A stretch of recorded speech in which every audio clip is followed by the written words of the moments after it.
Welcome to this program in the Our Finger Lakes History Series. I am Seneca County historian Walter Gable. The topic of this program is steamboats on Cayuga Lake. This is the first part of a series of podcasts I will be doing about steamboats on the various Finger Lakes. The next one in the series will be on steamboats on Seneca Lake. Then sometime probably in summer 2023, I will do a part covering steamboats on the other Finger Lakes. In the late 1830s until as late as the 1930s, steamboats provided a major means of transportation of both passengers and cargo in the central Finger Lakes. Those approximately 90 years can rightfully be called the Steamboat Era. Lake boats ran on regular schedules, zigzagging across the lakes, especially for Seneca Lake and Cayuga Lake. Boatyards were busy building boats, both the steamboats themselves and canal boats, on which the goods would be carrying the cargo that would then travel on the Cayuga-Seneca Canal and the Erie Canal. A very informational book about steamboating on the Finger Lakes is Stephen Harvey's book, It Started with a Steamboat. In his introduction in the book, he begins with the quote shown here.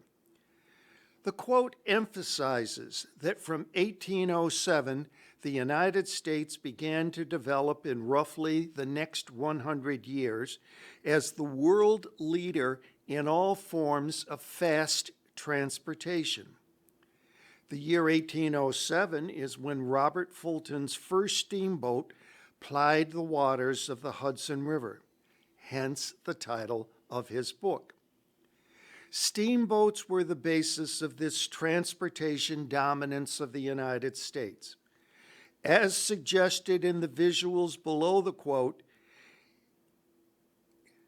later came the railroads to make for this transportation dominance of the United States.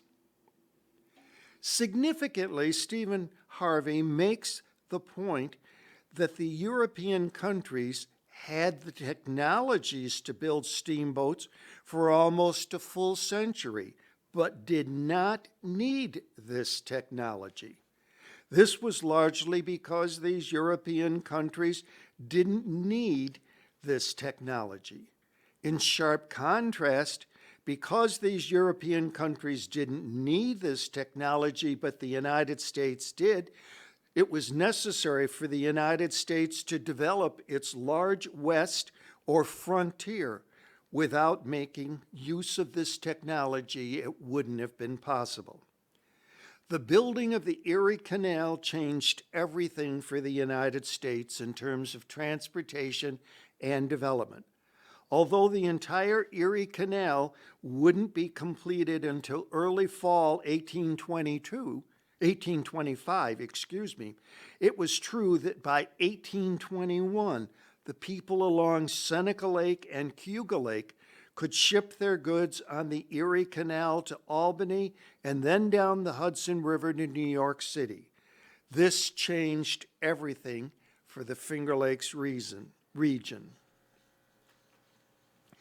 This map shows the various canals in red and one railroad line in yellow that transformed the Finger Lakes in terms of transportation and economic development. The Erie Canal was completed in fall 1825. A canal was operating on the Seneca River between Seneca Lake and Cayuga Lake by 1821. In 1828, that canal was connected to the Erie Canal. In 1834, a railroad line connected the Susquehanna River with Cayuga Lake at Ithaca. With all of these canals and this railroad line, the entire central Finger Lakes region was connected with the Erie Canal and, in effect, the rest of the world. Before the invention of the steam engine, water routes were the only economical means of transporting goods of bulk and weight. Clinton's Ditch, or the Erie Canal, was an attempt to provide a major highway for moving bulky goods from the west to the eastern seaboard. These various canals clearly created a need for more and more steamboats on Cayuga Lake and Seneca Lake to haul barges filled with raw products such as coal and agricultural produce, as well as to transport people. Of all the lakes of the Finger Lakes, it was Cayuga Lake that first entered the steamboat era for a very logical reason.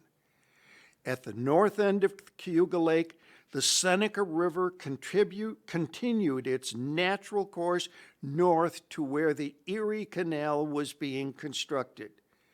Some businessmen of Cayuga Lake communities realized they could capitalize on their advantage that Cayuga Lake had over the other Finger Lakes and organized a Cayuga Steamboat Company.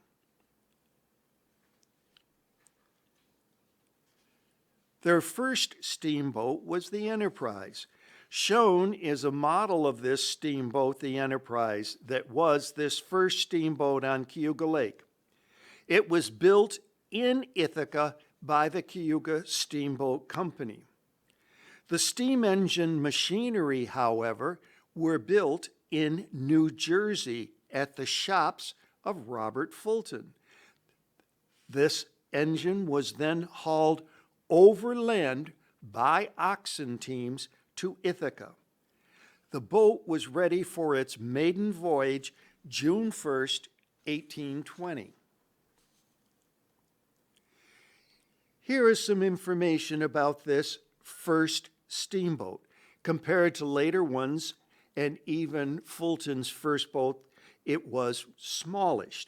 It was only 80 feet long. It weighed 120 tons and had a 24 horsepower engine.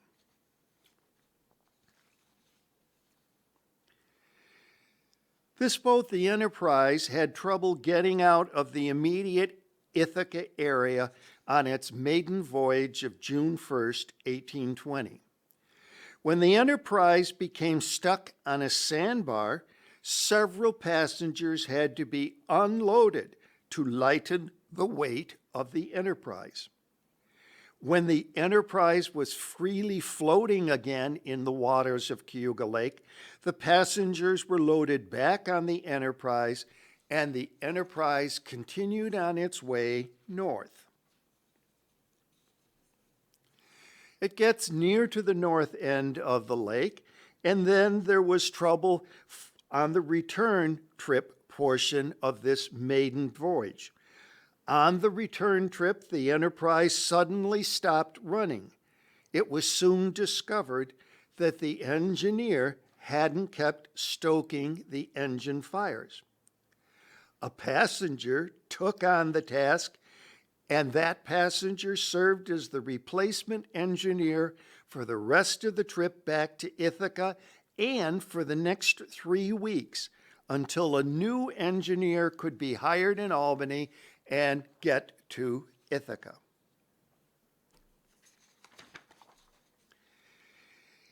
The Enterprise could transport local passengers and cargo, making stops when necessary at various ports on Cayuga Lake. Perhaps more importantly, the Enterprise provided a very important means of connecting passengers traveling on the main roads or highways or turnpikes of the time. On this map, the pink line at bottom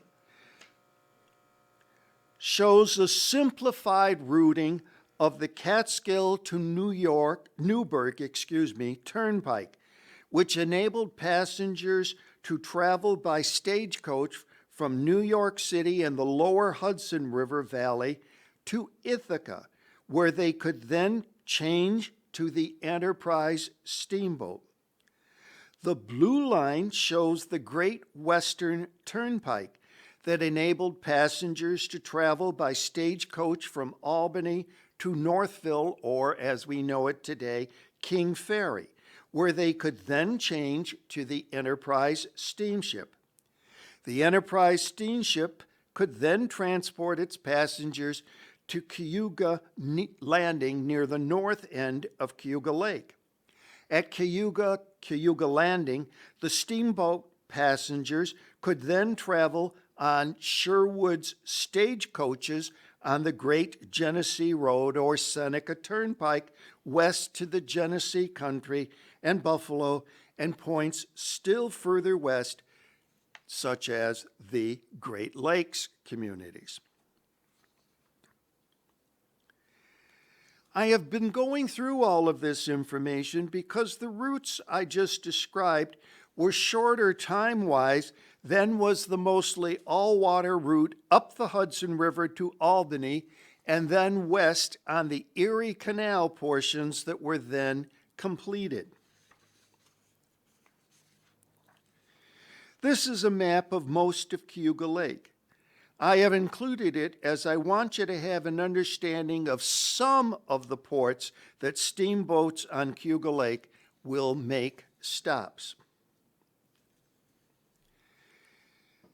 This map from David Hanna's book that I have slightly modified highlights the Cayuga Landing or village of Cayuga, as we know that community today, was a key destination for steamboats on Cayuga Lake. It was at Cayuga Landing that was the junction point for steamboats and the stagecoaches on the Genesee Road Seneca Turnpike, and then later the Auburn Road Railroad. It was also at Cayuga Landing where passengers on the steamboat who wanted to travel on the Erie Canal would then debark from the steamboat onto a smaller boat that could then go north on the Cayuga-Seneca Canal and on through the Erie Canal. Here is a time schedule for the stops of the Enterprise on Cayuga Lake. You will note it left Ithaca at 4 o'clock to reach Cayuga Bridge at 11 a.m.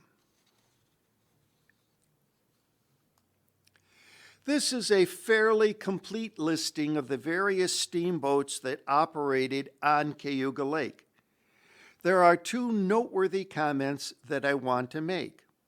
One is that the number indicates just how very important steamboat transport was on Cayuga Lake in the 19th century.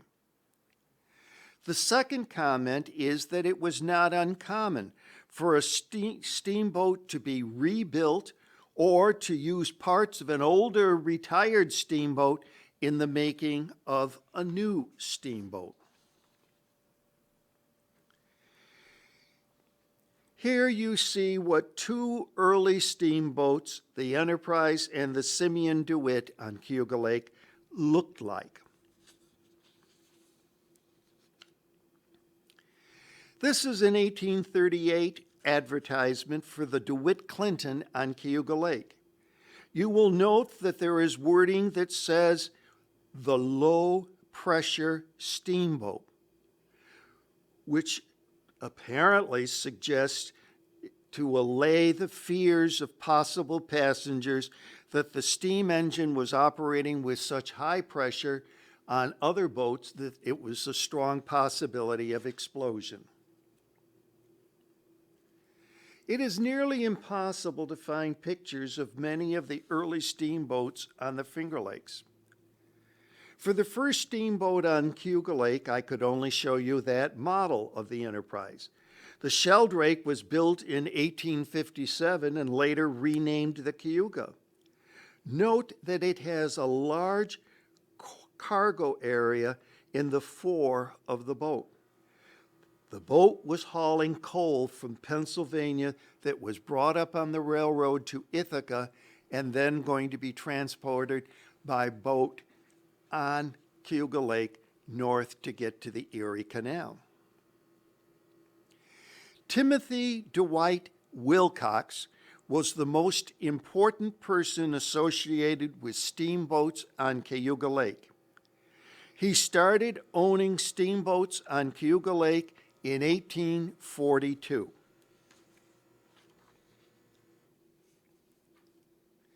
This picture shows various means of transportation that came together at Cayuga Landing.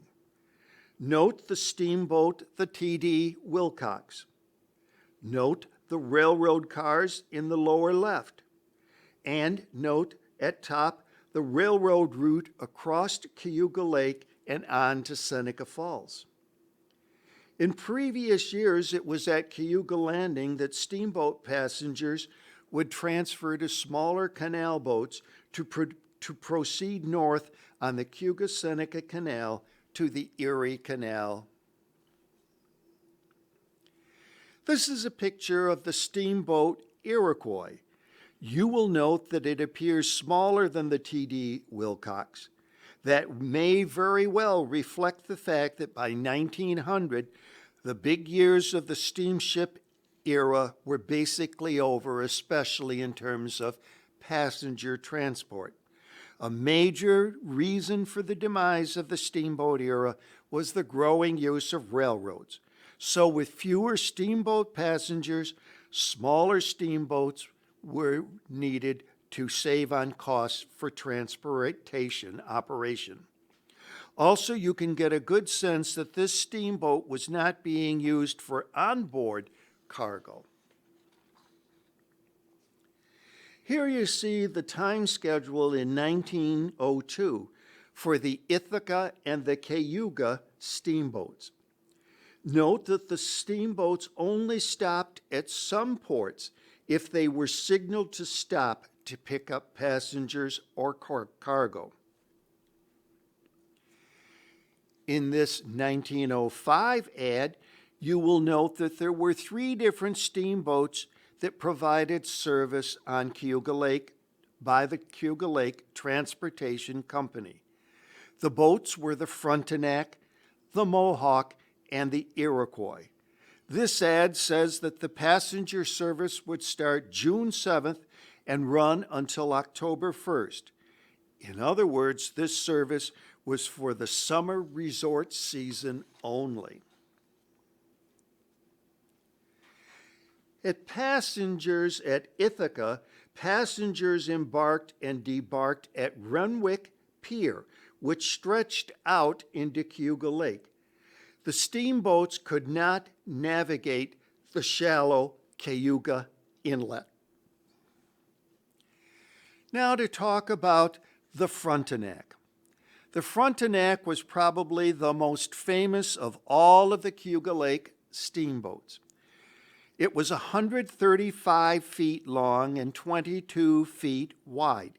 It had a 270 horsepower engine. It cost over $50,000. Its top speed was 17 miles per hour, and it could carry 350 passengers. The boat was built by the Cayuga Lake Transportation Company, but this company was sold to Captain Melvin T. Brown in 1902. Brown had parts of the wooden structure rebuilt and in spring 1907 installed new boilers at a cost of $5,000. In June 1907, the annual state-required inspection of the Frontenac prompted the state inspectors to pronounce the boat, quote, seaworthy and safe against all accidents due to construction, unquote. The regular schedule of the Frontenac was to depart Ithaca at 9 a.m., proceeding north, making 10 to 12 stops, and arriving at Cayuga Landing about 1:15 p.m. Then the Frontenac would leave Cayuga Landing at 3:45 p.m., crossing Cayuga Lake to Cayuga Lake Park and then make stops on the way back to Ithaca, arriving at Ithaca at about 8:10 p.m. In addition to its regular daily round trip to Ithaca, to Cayuga Landing and back to Ithaca, the Frontenac was used for special excursions. It was a special excursion that kept the Frontenac overnight at Cayuga Landing on Friday, July 26, 1907, rather than returning that same day back to Ithaca. I mention this because of the tragic fire, July 27, 1907. Shown here are the basic details of that disastrous fire that resulted in the death of 8 passengers. Rough whitecap water was developing on Cayuga Lake, and the captain bypassed stopping at Aurora. Then, a distance north, noticed that there was a fire from the smokestack area and decided the ship is going to burn. The best thing to do is to proceed directly to get as close to shore as possible to save as many passengers as possible. The passengers were to put on the cork life jackets, but 8 passengers died. This quote from It Started with a Steamboat, pages 76 to 77, says, in her 37 years of service, she, the Frontenac, carried hordes of passengers, tons of cargo, and had 4 different owners. But that came to an end July 27, 1907. This is a postcard image of the wreck of the Frontenac. You can see the wood has been burned and just metal remains. In the first part of this frame, there was a quote from one of the female passengers on board the Frontenac. She reported that the waves kept them from reaching shore, but they were rescued by a man who came from the shore. The bottom part of the frame includes some quotes from the coroner's inquest report. You will note that it gave high praise to the crew. I want to add that Captain Brown continued as a steamboat captain on Cayuga Lake for the next several years, obviously on other boats.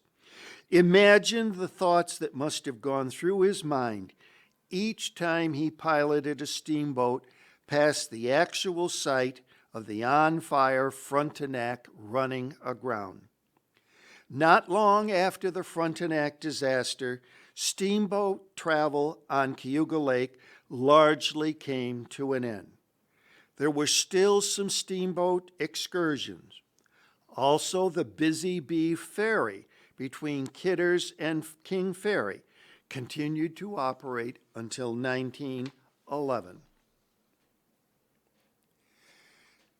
As a summary, I have listed here some key points that I hope you will remember. The Steamboat Era was roughly the 1830s until as late as the 1920s, with its golden years before 1900. The first of the Finger Lakes to have a steamboat was Cayuga Lake, with a steamboat, the Enterprise, in 1820. Cayuga Lake had an advantage over the other Finger Lakes in that Cayuga Lake had a natural connection of the Seneca River as it proceeded north from the north end of Cayuga Lake and then the nearly completed Erie Canal, and also with its connections with the western terminus of both the Catskill to Newburgh Turnpike and the Great Western Turnpike. Steamboats on Cayuga Lake were used to transport both passengers and cargo.